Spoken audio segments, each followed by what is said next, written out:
I mean, I had won nationals, I went for world championships, so I felt that it's now time to focus on what's going to make my life. The thing is, being a woman in the industry is not very common. We were just trying to count the number of trophies that you guys have got, and you have a count of the number of trophies that you have placed here? 412 national and around 22 international. Oh, that's phenomenal. I have people who come and tell me, for example, like after COVID, हाँ madam मैं बर्तन भी घिसता हूँ, मैं ये भी करता हूँ. So I'm like, yeah, so he's like, हाँ तो मैं करता हूँ अभी wife को help and all. I said, वो काम पे भी जाती है and she's always done this and she's never had to mention it. Then there was a discussion about why don't you take up marketing and selling, which was a no. I don't want to do that. Today is a very special episode. We have our first woman entrepreneur on Ink Stories. She is Zeenia Patel, Director Operations of JAK Printers. She has been an avid skater. She has represented India for many world championships. She started a working career in an ad agency. She had no plans to join a family business. Her story from being an avid skater to a successful businesswoman in a male-dominated industry is truly inspiring. I'm sure you guys don't want to miss it. So please sit back, relax and enjoy this episode.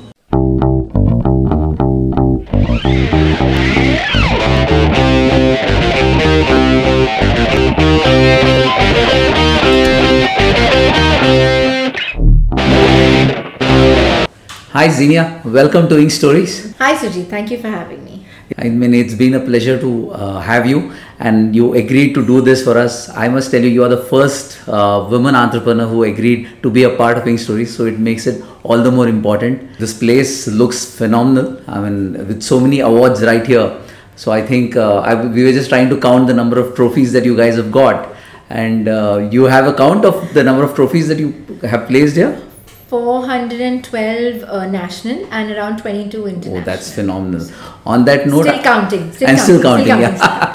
Absolutely. On that note, I think JAK Printers don't need an introduction, but you being the Director Operations at JAK Printers. So I think first let's start with JAK Printers in terms of how did it all begin, why the name JAK, and a little bit about the JAK Printers. That's story. an interesting story. Okay. So this was first started by my my grandmother, my father's mother. Originally a woman entrepreneur. Which wow. Yes, originally a woman. And so I'm she's not the sure. first. Oh, she's the first. Okay. And she started it, and therefore the name JAK, which is Jasmine, which is her daughter. Okay. Aspi, which is son, and then Kushru, the second son, who's my father's brother. Father. And so J, A and K. Okay, JAK. that's how the name comes as JAK. So that's how JAK comes in. And then years later, my father and his brother took it up. Okay. As having to, they had to start their life somewhere. So they started very small. When you say small, that doesn't connect with JAK. Can you put a little bit more? So they had, they rented a space out at Baikala. Not this space that we are sitting in? Not this space. This space came in 2000 after they worked very, very, very hard. Oh. So that was then. Okay. So it was very small setup. It started from there. They didn't have anything to print, so they started printing their own stationery and showing that to people. Okay. And own stationery. Own stationery, because no one was giving them a job, so they needed to print something useful. It sounds unbelievable. Yeah. So they started that way, and then after that, I think they did connect with a few good people. Okay. They got started with Taj. They started with Cadbury. So those were two. The Bonvita label that you see that was printed for years and years. Oh, and years. right. The boy jumping out. Right. And stuff.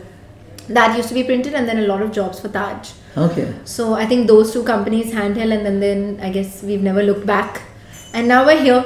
So that's wonderful. That was a small start. That's small start. And now at this position that you guys are, it's phenomenal. The general perception is JAK Printers are known for book printing. Is it like that, or you do a lot more beyond? I can see a lot of wonderful boxes kept here. Yes. So we do a lot of books. We did a lot of books. We got known for book binding very, very well because of the way we used to bind. We have a bindery line and all also for that. Nice. So that is major part of what we did, but we have slowly trying to move into packaging, but luxury packaging. I wouldn't say like not medicinal cartons and things like that, not the basic, not the run of the mill, the more creative, because I think that's where we come into play. Yeah. If you want to be creative, you want to do something different, you want to do something challenging. So those kind of things is what we want. So the message is, if someone is looking for something creative and something different, they need to come reach out to Zeenia. Yes, they do. That's nice, wonderful. On that note, would need to know a little bit about Zeenia. How did you come into business? You're like one of the few ladies that I know of, at least, who are in the print industry. So a little bit about you, your background. Where did you start? Were you born in Bombay? Yes, so I was born in Bombay, brought up in Bombay. I think done everything in Bombay. Oh, studied. So I've just been here, studied here. I studied at JAK Printers school. Okay. And then after that, I studied in 2 years in HR. Okay. And then after that, I did my commercial applied art at Sophia Polytechnic. Okay. So I did that 5-year course. So very into design and all. But okay. while I did those, I've been very, like, education is very important. But more than that, I've enjoyed sports. So I've always been into doing some kind of sports. Okay. So, and I think my parents have been very encouraging about that, to have a balanced growth, not only studies. Yeah, that's nice. So when I did that, I seriously took up, then I did a lot of sports. Then I seriously took up figure skating. Figure skating? Oh, does it exist in India? I never knew that. Not on ice. Okay. So figure skating is a type of skating. You can do it on ice. Okay. And you can do it on floor also. Okay. So yeah. So I used to do figure skating, which I did for around 8 years. Wow, super. So on that I did lots of championships, and I won the national 3 times. National? Yeah, I won the national 3 times, and I represented India in the World Championship twice. Super. Once in Fresno and once in Wuppertal in Germany. Oh, So growing up, I think that was a lot of focus till school and college and all. Then after that, what I started doing, then I wanted to do applied art. Okay. So was it a choice because you wanted to get into the print industry? No. Absolutely not. No. I actually wanted to become a pediatrician, doctor. Oh, children's. But yes. But I think what happened is I was so involved in skating. Okay. In the prime years of, like, when you have to do crazy stuff in science. Yes. And I felt like the amount of hours I had to put into the sport didn't give me the enough time to put into studies. So at that time I wasn't even great at it. So that was, I think I was better at skating. So then I kind of decided that, okay, I'd have to study so many years and, stuff like that. I was very into the sport. So I chose to stick with skating at that time and then and then I think I enjoyed art and things like that. So then I went into the line of art, and that's it. Then when I started Sophia College is when I decided to stop skating. Okay. Because I think as a person, not that I can only do one thing, but I need to be very focused. I like to be. So then if I'm I don't want to give 50% here and 50% there. So then I decided, okay. So you stopped skating after you joined business, or? No, I stopped skating when I joined Sophia's. So when I did. But you never thought that since you've already participated in international championships, you could have pursued a career in that? No. It was a conversation, but I don't think in our country that skating, you wouldn't even know, right? I never knew. You didn't even know there was a world championship. You didn't even know that someone went from our World championship outside, yes, but not in India. Yeah. In India, we have a team or we have players. I never knew of that. Yeah, exactly. So then, and lots of people go. It's not only that I've represented. So many people who I go with, right? I'm sure. So they're not even recognized or anything. So I didn't see a professional future in it, right? I didn't see a professional future in it, which is where I felt that. Then I'd won nationals. I went for world championships. So I felt that it's now time to focus on what's going to make my life more. So can you tell us a little bit about that decision, that discussion with your dad that you want to get into the print industry? Because not many girls choose printing as a profession and something around that. So I didn't want to get into print. You didn't want to?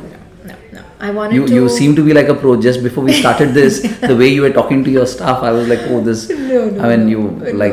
As good as anyone else. I mean, you were like superb. I've grown to enjoy it.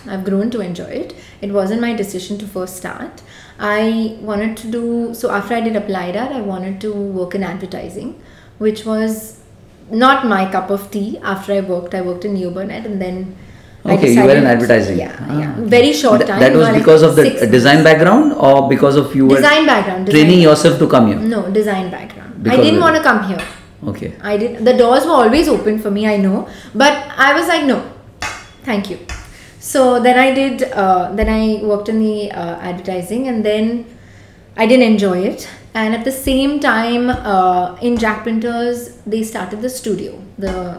So Okay. that was a tempting area to be Tell in. us a little bit about the studio for our viewers to So know. basically, I don't know which year we started it in, but first the machines and the setup and all was here only. But the studio area was, according to them, very important, which even I believe now, because what you do with your file is what is going to come out in print. Correct. The machine doesn't do some crazy magic. Yes. I think there's a lot of pre and there's a lot of post, and only then the whole thing comes through. Right. So the studio we have around, we have all our Macs and everything. We have a digital print, we have a CTP, we have Okay, all of that. okay. So imposition machines, and also everything that's happening before the job is happening over there. Okay. So that's the Sorry, part. I cut you about your journey and No, I got into studio. So Yeah, basically, So I decided I wanted to come here and only be part of the studio and do designing. Okay. And I was lured into, yes, you can design. So I came here, then I started designing. Then I started getting interested in producing something. Because after the design phase was over, practically what looks on the computer you never get. Okay, it's not going to look exact. Then all the paper engineering and all of that you need to do, Right. Which was like very interesting. Right. So then I was like, okay, maybe I'll spend little time in the studio and little time in production, because Mix you're of both. making things, right? You're making things and all. So then I think little I stopped doing the design part and got very into creating and production. So then I was working in production for a while, and then there was a discussion about, why don't you take up marketing and selling, which was a no. I don't want to do that. I just want to go. Then I was like, no, let me go back to designing. But then I was like, okay, no, maybe if I meet more people and I'm able to connect to them and understand that, okay, this is the kind of job they want, and then I can create it for them. Yeah. That was exciting. Yeah. So then I was like, okay, maybe I should meet a few people, and then I'll be able to then create take a more decision, stuff. yeah. And then because I had a design background, I was very interested in seeing what people are coming up with and adding to that. Right. That you can make it better like this, or you can print it like this, or you can create it like this. So those kind of things. So then and then I started taking care of everything. Then I think it just fell into my lap, and then I just took, and then it's done. And you never stopped. And then now I don't know. And now I don't want to do designing. So it's been how many years now? So I joined here in 2010. 2010. So Yeah, it's almost getting to be 13 years. Yes. That's wonderful. Yes. I mean, what would be the reason that others, I'm sure there are so many print owners and even other business in the print industry where many of the owners have their children as daughters. Why would they not be coming? Have you ever had a conversation with anyone? Or anyone asking you, how did you get in and I want my daughter to come into the business? Any conversation around that ever? Not really, but I think the kind of confidence and the freedom that my father and his brother, who are partners here, gave me, I just felt very encouraged, and then I've never felt that I don't want to do it. Once I came in here, there's never been a day I felt I didn't want to do it. It was just getting me here, getting my thoughts on, okay, I want to do advertising, or I want to become a doctor or whatever. Once I've entered here, that's it. Yeah. Don't want to go anywhere else. Interesting. I mean, lovely journey to share. I mean, I'm sure not many of our viewers would be knowing that you also own the Pasi Dairy Farm, and you had an option of going there as well. No. So you... No. I did have an option, but that's never an option I wanted. So you chose printing industry over everything else that was available on the table. Yes, absolutely. Because print is going to last forever. Yeah. Eat the mithai, it's over. It's gone, right? So there's nothing. That's it. So how is your views about the print industry? How do you see the print industry moving ahead from your eyes, from JAK Printers' perspective? So people feel they have a myth that print is going to die, but I don't think print is going to die. It'll never die. It will complement the other things that are coming through. Like there's so much digital, there's so much, you see all these new things coming in. But I think print will always complement it. It's now not the only mode of communication, but it's one of the modes. And I feel with it, it's now not becoming like a normal commodity. I feel it's becoming more and more premium. The quantities have come down. It's a very interesting thing you said, that print is becoming more and more premium. It is. Actually, that's lovely. It's because see, now I have people coming saying, I want to make this kind of card, and it needs to be like this and that, and all this, everything you can think of, and even more than before. but I only want to give it to 100 guests who are special. The remaining I'll just send on the phone. So now, I get that a lot. So now it's like if you're going to receive something, you need to know that it's of value. Yeah. So I think that it's become more premium, and that's how we need to. It will never die, because you'll never be able to feel or smell or touch anything happening on your phone. Yeah, like we had another guest and he mentioned that he loves reading the newspaper while he touches it. So I mean, that's the beauty of, you know, touching things, and you will never get that same feel when you see the digital or the digital copy. The one thing that so during COVID we stopped the newspaper, but the only thing that I think me and my dad wanted back was the newspaper. You know, and my mom was like, but now we're used to using the phone, and you know, you're seeing your news. No, we need the newspaper. Because that whole feeling and then you read it. Yeah. Otherwise, there's so much to do on the phone, I feel, that you're not making that conscious effort. You get distracted. Right. You're right. So I think, print will not die. Yeah. So would like to now move a little bit into your print journey. What has been your success, your failures in the print industry? I'm sure you, like you said to us, that your dad, when he started, he faced a lot of initial challenges while establishing the business. But I'm sure that would be Jack's story, which you shared a little for us. But specifically for Zeenia, what has been your challenges, one or two, if you can share with us? Anything that you remember that, I think you mentioned about you walked into some industrial estate and they found you. I mean, so the thing is, being a woman in the industry is not very common. Yeah. So I feel like when I go onto machines which are not in my company, but if I go in other areas and I'm trying to build something or trying to get, you know, information and trying to basically create something new and learn, right? Which is where I go. But they feel that that I don't know anything. So then I get pretty much like start from A, and then but it's good to know, because I think it takes you back to the basics. So maybe sometimes when you've forgotten to do a step, they kind of brush you up on that. But you're treated very differently. But I think I've come around it. Yeah, I think in 13 years. Yeah, I don't think it's been a failure. I think it's been a process of learning. Yeah. I think it's been a process of learning, and I feel sometimes playing dumb really helps. So I mean, I don't feel bad. That's a nice way of putting it. It does. Because like then literally the things that they're telling me, and I don't think they think that I'm going to even register it, but I'm marking each point. Yes. Ooh, right. I missed this, and you know, that's important. Right. So I think that's been. I don't think nothing as really like a failure that I would say. I mean, more like a challenge. I know failure is a very harsh term. No, but I feel like, not that I've never failed or nothing's gone wrong. Every day things go wrong. Every single day things go wrong. But there's always a way around it. Yeah. So I feel like that is something that I learned when I, because I was so much into sports. Okay. I feel those years have shaped me the most. Build the competitive self. Because there is sometimes like, no day is going to be the same. Right. No problem is going to be the same, and no solution is going to be the same. Correct. But every single day you have to forget what happened yesterday, learn from it. But if you go on and on and on, then you're never going to grow. True. So you accept that, understand that, and then don't repeat it. I think that part of the failure, I think everybody learns from their failures. Absolutely. So I think at that stage, when you know, like you're having tough days, you're not performing, things are going crazy, you have so much pressure, different pressures of competition, pressures of being away from home, all those kind of things, but then you kind of jump out. So I feel that has taught me so much that I don't, when something is not working, I'm like, okay, it's not working, so now what? Not, oh, it's not working, what happened, what to do. You just have to backtrack and see where you lost control and then start from there. Yeah. Just introspect and probably the ideas will fall in place. And I think you have to fail. You have to fail, otherwise you're never going to remember that. I think there's a very nice adage, phrase, where people have said, wise men, that success can only teach you that, but failure teaches you much more. Yeah, when you're successful, it's full stop. No? Yeah, because you're not learning anything. You feel like you arrived in life. Yeah, so failures have... On that note, I wanted to know, in terms of, are there like some good memories? I'm sure there are like wonderful memories, but something that stands out in your journey of 13 years running JAK. Whenever we win all these awards, I think what's fun is it's not the awards. I mean, we love the awards, but what we do is we take the entire team to go receive the awards. Oh. We don't go alone.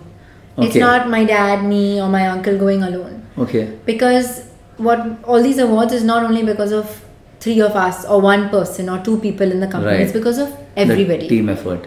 Team effort. Yeah. So I think those trips, because I think every day we work in a lot of pressure of timing. Yeah. Abhi chahiye, which happens in every job.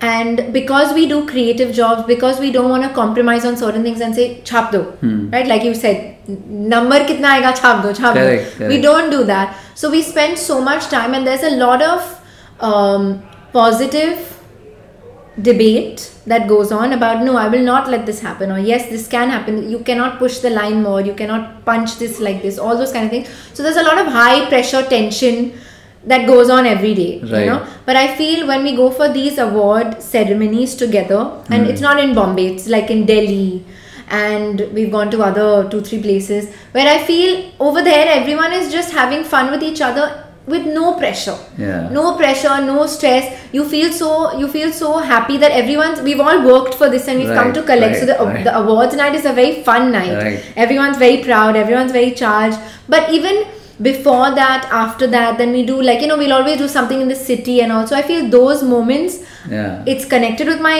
job, but which is outside the office with my team, those have been memorable.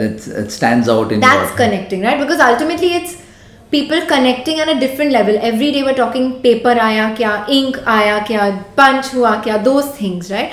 This is like you're out of that space, but you're connecting with them on a different level, which I think have been Yeah, very, it's wonderful. very Actually, I never, to be honest, when generally I ask a question, I have a fair idea that the answer is going to be around this. But then your answer kind of stumped me in terms of, I was trying to figure out, but actually what you said makes a lot of sense. Because when we, work as a team, and probably when taking the award, it's only us, and it's about as if it's it's the accomplishment of only the owners. Never. But that's not the case. It's Never. actually the accomplishment of the entire team. Yeah. And when you are enjoying that, celebrating that, and as a entrepreneur, as the leader of the firm, when you are putting it out in public, I think it makes a lot of difference. Yes, but it's a team. Nothing can be done alone. Yeah, Nothing can be done alone.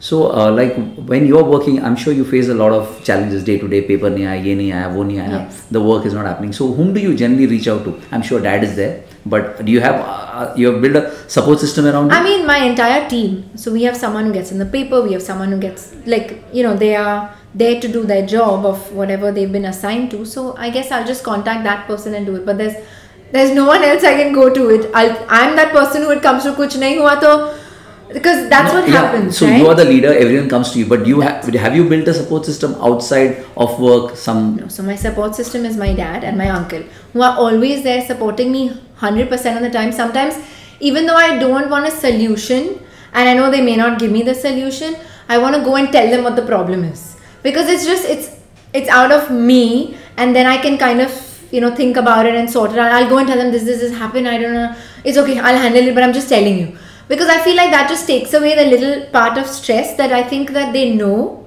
But I mean, they always have an answer, but I don't really go to them now unless it's like something. really rude. I mean, this paper nahi aaya and all is like. I just gave you an example. Like something. Like, for example, if I'm really, really working on solving some specific punching or specific machinery-wise, right? Machinery-wise, they both are like the dudes in everything, right? They can run every single machine that's here. Wow. Every single machine. That's nice. So when something goes above that limit where I'm not sure how much I can stretch this machine and what can be done, that's the time I kind of go to them to ask them that now what? Like I've gone to step 10. Yeah. Is there something more than that I can do? And they always have some idea. So they always come up with something. So they're the people I go to for everything, and that's all I need. I don't need anything. That's wonderful. I have all the answers. They are your sounding board. Absolutely. Yeah, because I mean, being in this industry, in terms of many people don't have people to talk to, and they feel compartmentalized. Oh, where do I go and whom do I speak to? I mean, having dad and uncle being around, I think it helps a lot. It's an absolute advantage. Very, very grateful to have them here. Yeah. So, and also sometimes if they don't have the answer, which is very rarely, but they don't have the answer. They have so many friends because they've connected through the years, right? So he'll always name someone that call this guy and ask him, he'll tell you. Call this guy and ask him and tell you. So then I know who to connect with, the right person, and then I can, you know, find a solution, and there's always something that comes out. Yeah, so they're my support over here. 100% support. Yeah, that's great. So how do you see the future of print industry? I mean, where do you see it going next 5-10 years? You think it's going to grow, or I think it's going to grow. It's not going to grow the way maybe we expected 10 years ago. Okay. Right? Because 10 years ago we were like, oh, there's, you know, still print will last for very, very long and things will move slowly.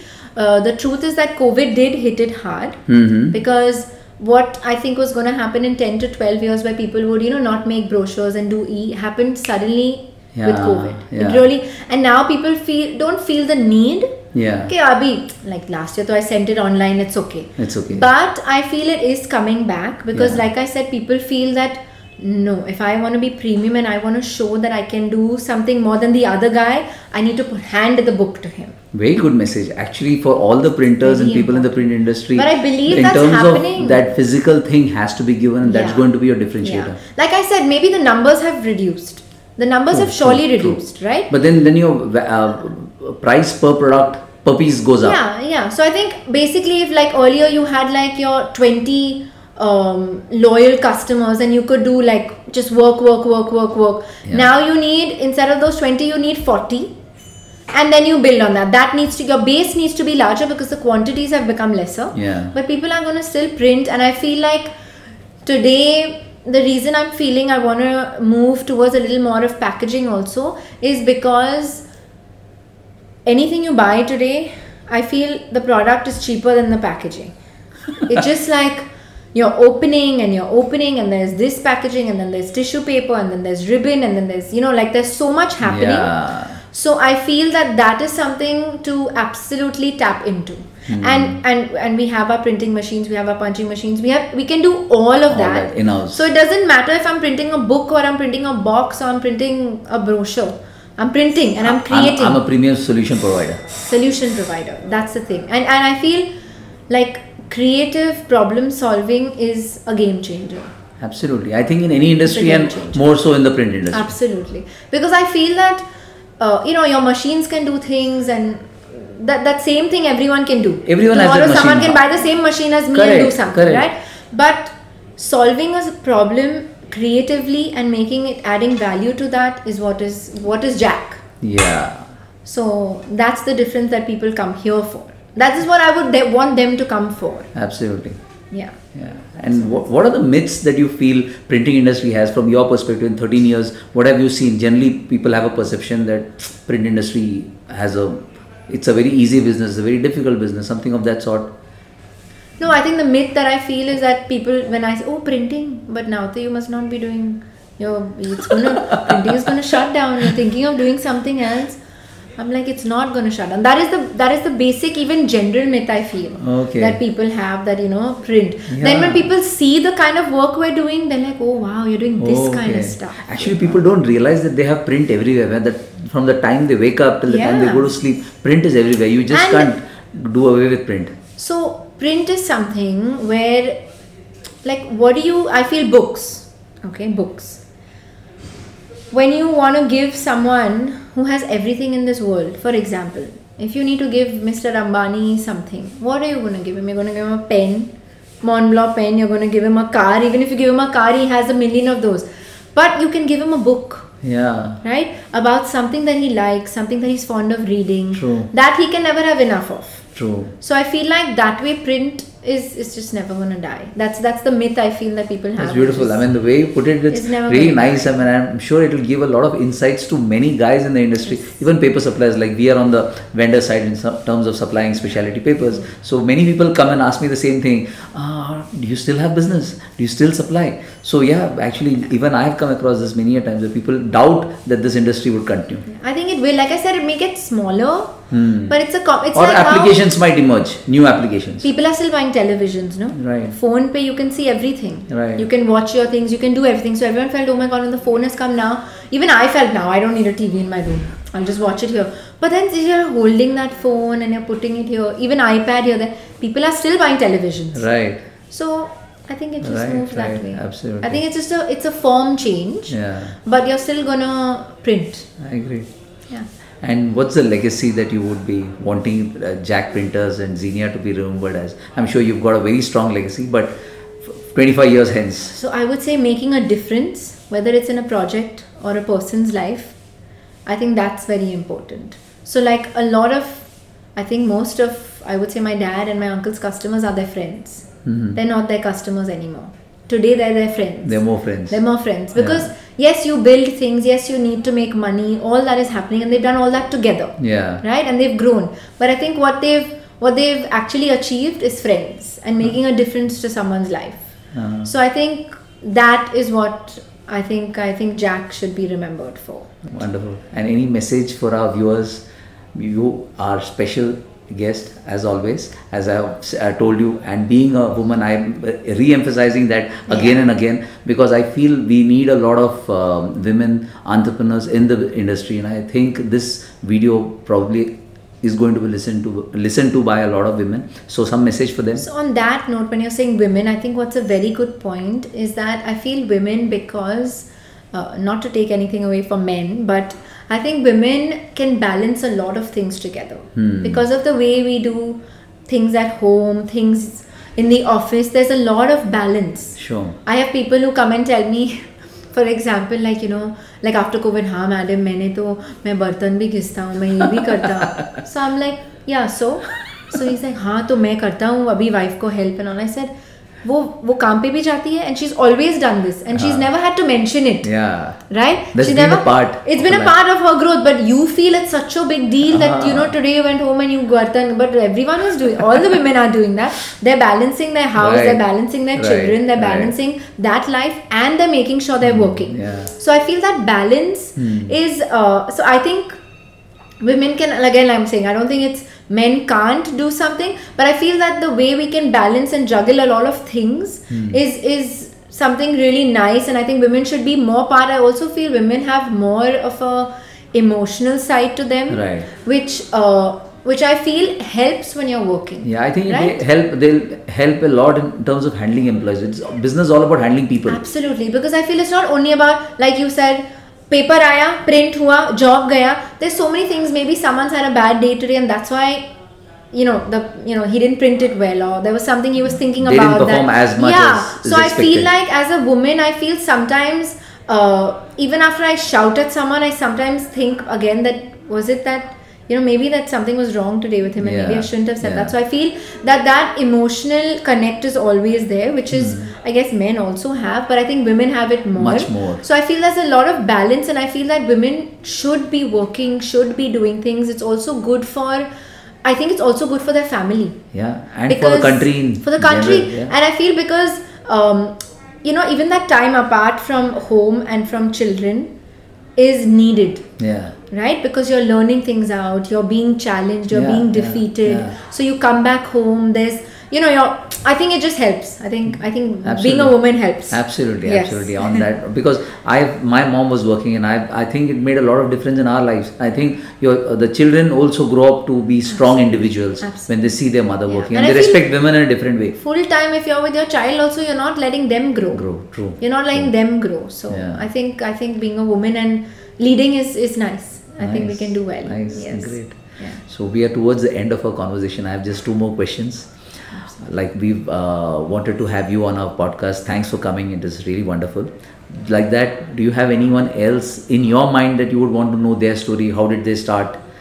Something that comes to your mind. Some people that from the print industry, not necessarily printers, could be suppliers, could be a post press guy, or could be anyone, even a machine supplier for that matter. Mr. Narendra from Pragati. Yeah. From Pragati, because I really admire him. Yeah. He has taken Pragati not 1-4, 2-4, but folds and folds ahead, I feel. So I would love to hear his path of growth. Right. Not maybe how he started it, but how he's grown. Yeah. is what I would love to hear. Yeah. That would be very interesting. He's been able to build a global brand. Absolutely. Yeah. I Absolutely. think many people Really actually, admire you're not him. the first one who's asked. Really we admire would love to. I him. mean, Yeah. anytime I meet him. Like when I see him at even a watch, I mean, obviously he wouldn't know me. He knows my dad, but I'm like ready to say hello. Like very inspired by Right. what he's done and how he's grown and things like that. Right, So right. having him would be amazing. Yeah, we'd love to. As and when, let's see, we get an Hopefully, opportunity yes, to you will. reach out to him. We Yes. will love to. And the last question is for us in terms of how could we do better in terms of our podcast. We came to talk to you.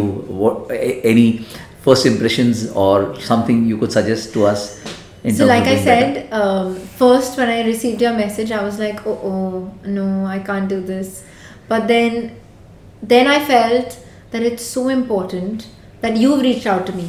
Yeah. And I should connect with you. And I feel now in our conversation also before after, I feel that now when I need something, I know who to call for other things. So I Yeah. feel that way it's so good because you'll meet so many people. True. And as people start following the podcast and start hearing it, if I'm looking for something and you've interviewed something and I connect over there, Right. you know, so I feel it kind of brings the world of print closer. Yes. So I think that's really good. Yeah. And needed also because then you're more aware because I think everyone's so busy in their own thing every day. In their own press, own machines, own life. Right? I mean, we That really don't this get is really, to know and about the this is a personal nice thing you stories. can hear whenever you want and watch whenever you Yeah. want. So I think it kind of helps and then you get a connection out of it. So I True, think true. today connecting with people is very important. So I think this is a great thing that you've started. Thank you. Thanks on that Yes. note. Thanks, Zeenia, for your time. It was wonderful. I must tell you, I mean, I have known you a little bit earlier meetings, but knowing about your journey, how you got into the print industry, though reluctantly, you weren't really a destiny child to be in the print industry, but you chose and you're doing a phenomenal job. May JAK Printers reach places which already it is at the, amongst the leaders in the print industry. Wish you all the luck and thanks for being there. Thank you. Thank you very much for having me. Thanks. Thank you.